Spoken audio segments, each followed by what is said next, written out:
ಯಾವ ತಾಲೂಕು ಸರ್? ಯಾವ ಡಿಸ್ಟ್ರಿಕ್ಟ್? ಅಣ್ಣಿಗಿರಿ ತಾಲೂಕು, ಧಾರವಾಡ ಜಿಲ್ಲಾ. ಅಣ್ಣಿಗಿರಿ ತಾಲೂಕು, ಧಾರವಾಡ ಜಿಲ್ಲಾ. ಧಾರವಾಡ ಜಿಲ್ಲಾ, ಅಣ್ಣಿಗೆರೆ ತಾಲೂಕು, ಅಣ್ಣಿಗೆರೆ ಸಿಟಿ ಅಲ್ವಾ ಇದು?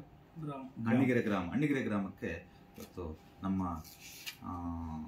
ಶಿವಯೋಗಿ ಸ್ವಾಮಿಯವರ ಒಂದು ಆಹ್ವಾನದ ಮೇರೆಗೆ ಬಂದಿದ್ದೀನಿ.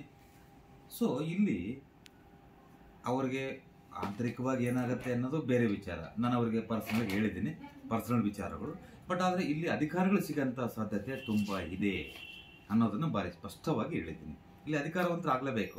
ಆ್ಯಕ್ಚುಲಿ ನಾನು ಹೇಳೋದು, ಇಲ್ಲಿ ಏನಾದರೂ ಅವರು ಸರಿಪಡಿಸಿಕೊಂಡಿದ್ದಲ್ಲಿ ಮೊದಲೇ ಅವರ ಅದೃಷ್ಟಕ್ಕೆ ಒಲಿದ ಹಾಗೆ ಅವರಿಗೆ ದೈವಾನುಕೂಲ ಏನಾದರೂ ಸ್ಥಾನಬಲನ ರೆಡಿ ಮಾಡ್ಕೊಳ್ಳೋಕ್ಕೆ ಅನುಕೂಲ ಆಗಿದ್ದಲ್ಲಿ, ನೀವು ಮೊದಲೇ ಏನಾದರೂ ಸ್ವಲ್ಪ ನ್ಯೂನ್ಯತೆಗಳು ಮಾಡಿಕೊಳ್ಳೋದಿದ್ದಲ್ಲಿ ಇಲ್ಲಿ ಏನಾಗೋದು ಅಂದರೆ ನೀವು ಬೆಮ್ಮೆಲೆ ಆಗಿಬಿಡ್ತಿದ್ರಿ. ಇಲ್ಲಿ ಅದರ ಬಗ್ಗೆ ಯಾವ ಡೌಟು ಇಲ್ಲ ಇಲ್ಲಿ. ಸೊ ಹಾಗಾಗಿ ನಿಮಗೆ ಕೆಲವು ಅಧಿಕಾರಗಳು ಸಿಗುತ್ತೆ ಇಲ್ಲಿ, ಅದರಲ್ಲಿ ಅನುಮಾನವಿಲ್ಲ.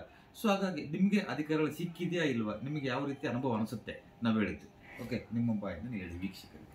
ಈಗ ನನ್ನ ಸಂಕಟ ಮಾಡಿಕೊಂಡು ನಮ್ಮ ಗುರುಗಳಾದಂಥ ಬೆಂಗಳೂರಿಂದ ಕರ್ಸಿದ್ದೆ ನನಗಾದಂಥ ನನ್ನ ಸ್ವಂತ ಮಗ ಎಲ್ಲ ಇದ್ದಾರೆ. ಅದನ್ನು ನೋಡಿಕೊಂಡು ನನಗೆ ಆಗ್ಬೇಕಂತ ಆಗಿದ್ದೆಲ್ಲ ಇವಾಗ ಪರಿಣಾಮ ಬೀರಿಲ್ಲ. ಈಗ ಅವರು ಬಂದು ನನಗೆ ವೈಯಕ್ತಿಕವಾಗಿ ಗುಪ್ತವಾಗಿ ಹೇಳ್ಯಾರ, ಈ ಟೈಪ್ ಮಾಡ್ಕೊ ಅಂತೇಳಿ.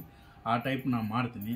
ಯಾಕಂದರೆ ನಾನು ಅಧಿಕಾರ ಬಂದು ಅರ್ಧ ಹೋಗ್ಬಿಟ್ರು. ನನಗೆ 2 ಸರಿ ಪುರಸಭೆ ಚೇರ್ಮನ್ ಆದೆ, ಆಮ್ಯಾಗ ಒಳ್ಳೆ ಗೋರ್ಮೆಂಟ್ ನಾಮಿನೇಟ್ ಆದೆ. ಎಲ್ಲ ನನಗೆ ರಾಜಕೀಯದಿಂದ ಎಲ್ಲ ಇತ್ತು, ಆದ್ರೆ ಅದು ಅಲ್ಲಿಗೆ ಕಟ್ ಆಗಿಬಿಡ್ತು. ಯಾಕೆ ಕಟ್ಟಾಯ್ತು ನನಗೆ ಗೊತ್ತಾಗಲಿಲ್ಲ. ಆಮೇಲೆ ನನ್ನ ಪರಿಸ್ಥಿತಿ ಸ್ವಲ್ಪ ಪರ್ಸನಲ್ ವಿಚಾರ ಬೇಡ, ಅದು ನಿಮ್ಮ ವಿಚಾರಗಳು ಬೇಡ ಪಾಪ.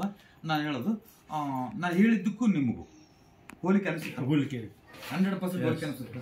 ನೀವು ಅನುಭವ ಐತಿ. ಇವ್ರು ಹೇಳಿದ್ ನೀವೆಲ್ಲ ಸತ್ಯ. ಎರಡು ಏನು ನನಗೆ ಮನಸ್ಸಿಗೆ ಬಂದು, ಇವರು ಹಿತ್ತಲದೊಂದು ಕಟ್ ಮಾಡಂದ್ರು, ಆಮ್ಯಾಗ ಇದು ಫ್ರಂಟ್ ಡೋರ್ ಡೌನ್ ಆಗ್ಬೇಕಂದ್ರು. ಅದು ನನಗೆ ಯಾವಾಗೋ ನನ್ನ ತಲೆಯಾಗಿತ್ತು. ಆದ್ರೆ ಗುರುಗಳು ಇದನ್ನ ನೀವು ಮಾಡಿಂದ ಇದನ್ನ ಮುಂದೆ ನೀವು ಸುಧಾರಣೆ ಹಾಕಿ ಅಂದಿದ್ದಕ್ಕೆ ಅವ್ರಿಗೆ ಬಂದು ಹೇಳಿದಕ್ಕೆ. ಆಕ್ಚುಲಿ ಶಿವಯೋಗಿ ಸ್ವಾಮಿಗಳೇ, ಇಲ್ಲಿ ನೀವು MLA ನಾನು ಇಳಿದ ತಕ್ಷಣ ಅಂದ್ಕೊಂಡೆ ಅತಿ ದೊಡ್ಡ ಅಧಿಕಾರಸ್ಥರು ಇವರು. ಯಾಕಂದ್ರೆ ಪ್ರಹ್ಲಾದ್ ರೇಮಾನಿ ಖಾನಾಪುರದ MLA, ಮಾಜಿ MLA, ಅವ್ರ ಮನೆಗೆ ಹೋಗಿದ್ದರು ಈಗೊಂದು 10 years ಹೋದಾಗ ಇವ್ರು MLA ಇವರು ಅಂತ ಅಂದ್ಕೊಂಡೆ. ಅವ್ರ ಮಗ ಜ್ಯೋತಿಬಾ ರೆಹಮಾನ್ ಅವರು ನನ್ನ ಒಳಗೆ ಕರ್ಕೊಂಡು ಹೋದ್ರು. ಹೇಳಿದೆ, ಪ್ರಹ್ಲಾದ್ ರೇಮಾನಿ ಅವರು ಖಾನಾಪುರದ MLA ಇದ್ದರು, ಗುರುಗಳೇ ನಮಸ್ಕಾರ ಮಾಡಿದ್ರು, ಬನ್ನಿ ಅಂತ ಆಹ್ವಾನ ಮಾಡಿದರು. ಹೇಳಿದೆ, ನೀವೇನಾದರೂ MLA ಆಗಿದ್ದಾರೆ, MLA ದೊಡ್ಡ ಅಧಿಕಾರ ಸಿಕ್ಕಿದೆ. ಆಲ್ರೆಡಿ ನಾನು ಇನ್ನೇನು ಸರಿ MLA, ಈ ಸರಿ ಸೋತಿದ್ದೀನಿ ಗುರುಗಳೇ ಅಂತ.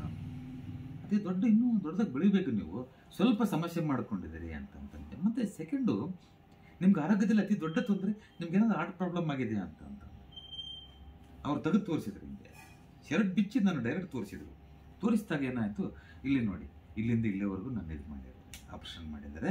ಸೊ ಹಾಗಾಗಿ ಹಾರ್ಟ್ ಆಪ್ರೇಷನ್ ಆಗಿದೆ. ಹಾರ್ಟ್ ಆಪ್ರೇಷನ್ನಾಗಿ ಭಾಳ ದಿವಸ ಆಗಿಲ್ಲ ನನಗೆ. ಸೊ ಹಾಗೆ ಸ್ಥಾನಬಲ ಅನ್ನೋದು ಅಷ್ಟು ಪವರ್ ಆಗಿರುತ್ತೆ. ಅದಕ್ಕಾಗಿ ನೀವು ಕಂಪಲ್ಸರಿ ಅತಿ ದೊಡ್ಡದಾಗಿ ಬೆಳಿಬೇಕಿಲ್ಲಿ ನನ್ನ ಲೆಕ್ಕಾಚಾರದಲ್ಲಿ. ಆದರೆ ಕೆಲವು ನ್ಯೂನ್ಯತೆಗಳು ನಾವು ಮಾಡ್ಕೊಂಡಿದ್ದೀವಿ, ಬರ್ತಾ ಕೆಲವು ನ್ಯೂನ್ಯತೆಗಳು ಮಾಡ್ಕೊಂಡಿದ್ದೀವಿ. ಅದು ನಮ್ಮನ್ನು ಬಂಡೆ ಹಾಕಿದಂಗೆ ಅದಿಂಬಿಟ್ಟಿದ್ದೀವಿ ಕೆಳಗಡೆ. ಇದನ್ನ ರೆಡಿ ಮಾಡ್ಕೊಳ್ಳಿ. ನೀವು ಉಸಿರಾಡ್ತೀರಿ, ಬೇಗ ಇಮಿಡಿಯೇಟಾಗಿ ICUಯಿಂದ ಹೊರಗೆ ಬಂದುಬಿಡಿ, ಜನರಲ್ಲಿಂದ ಬಂದುಬಿಡಿ, ವಾರ್ಡಿಗೆ ಬಂದುಬಿಡಿ, ಏನೂ ಆಗಲ್ಲ, ತಲೆ ಕೆಡಿಸ್ಕೊಬೇಡಿ. 100ಕ್ಕೆ 100 ಭಾಳ ಚೆನ್ನಾಗಿರ್ತದೆ.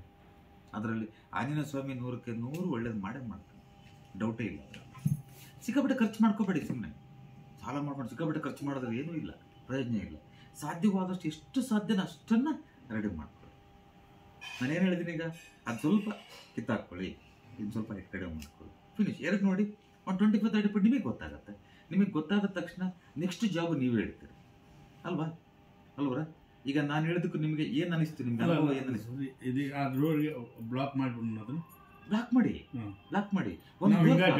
ಹಿಂಗೆ ಅಡ್ಡಾಡಿ ನಾನು ಓಪನ್ ಮಾಡಿ ನನಗೆ ಫೋನ್ ಮಾಡಿ, ಅರ್ಥದಪ್ಪ? ಓಕೆ, ನಿನಗೂ ನೋಡು, ನೀವೇನು ಮಾಡ್ತಿರೋ ಹೂವು ಬೆಳೆದಂಗೆ ಬೆಳಿತೀರಿ.